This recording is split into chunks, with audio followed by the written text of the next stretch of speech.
সাব্বির, কি অবস্থা? কেমন আছো? এই তো ভাই ভালো। কি অবস্থা? এই তো আলহামদুলিল্লাহ। ভাই হ্যাঁ, বোরিং লাগতেছে, যাইবেন? কই? দাঁড়ান দেখাই।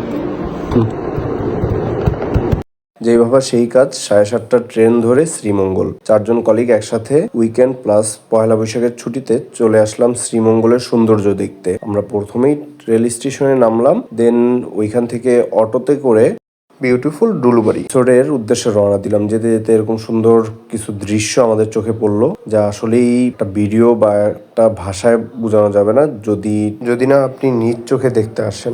অপূর্ব সৌন্দর্য দেখতে দেখতে আমরা ডুলুবাড়ি রিসোর্টের সামনে চলে আসলাম। শ্রীমঙ্গলের ফার্স্টের দিন, ফার্স্ট এপিসোড। এখানে আমাদের সকলেই আছে। এরকম ছুটির দিনে হুটহারে প্ল্যান, আসলে হুটহাট ছাড়া হয় না, ট্যুর হয় না, কি বলেন? Exactly, you are the right. আমাদের আরো উপরে উঠতে হবে, কতটুকু উঠতে হবে তা জানি না। নতুন একটা ঘুরে এটা ভিডিও দেখছেন?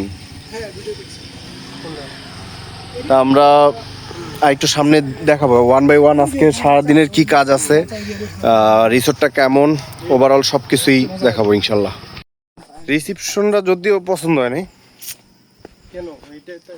তারা চাইলে রিসেপশনটা আর একটু সুন্দর করতে পারতো, কারণ তাদের কটেজগুলো প্লাস প্লেসগুলো এত সুন্দর, ওই তুলনায় কটেজের রিসেপশনটা আমার কাছে অতটা ভালো লাগে না। এখানে প্লেস আছে বা ওয়েট করার মতো অনেক জায়গা আছে।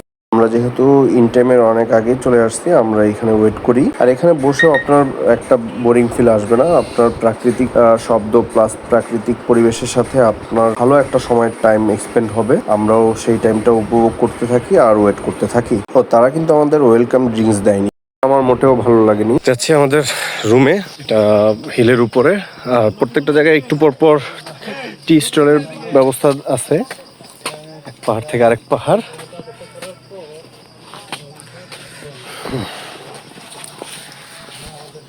এই কটেজটার নামটা আমার কাছে খুব ভালো লাগছে, গল্পের গল্প।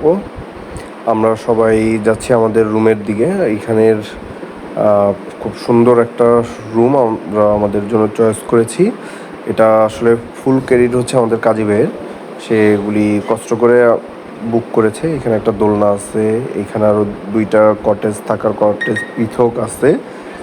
এগুলির ভিতরে যদিও লোক আছে, গেস্ট আছে, তাই আমরা ভিতরে ঢুকতে পারিনি। আর এইখানে সবচেয়ে আকর্ষণীয় জায়গাটা হচ্ছে লিচু গাছটা, যে আমরা ভিতরে ঢুকতেছি আমাদের রুমে।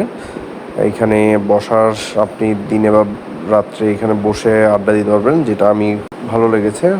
এই যে আমাদের সকল রুমমেট এসেই ক্লান্ত, অনেকক্ষণ ওয়েট করতে হয়েছে আমাদের। সো আমি চারপাশে দেখতেছি যে আসলে পরিবেশটা কেমন, আমাদের রুম থেকে কি দেখা যায়। সবচেয়ে এই জায়গাটা আমার অনেক অনেক ভালো লাগছে।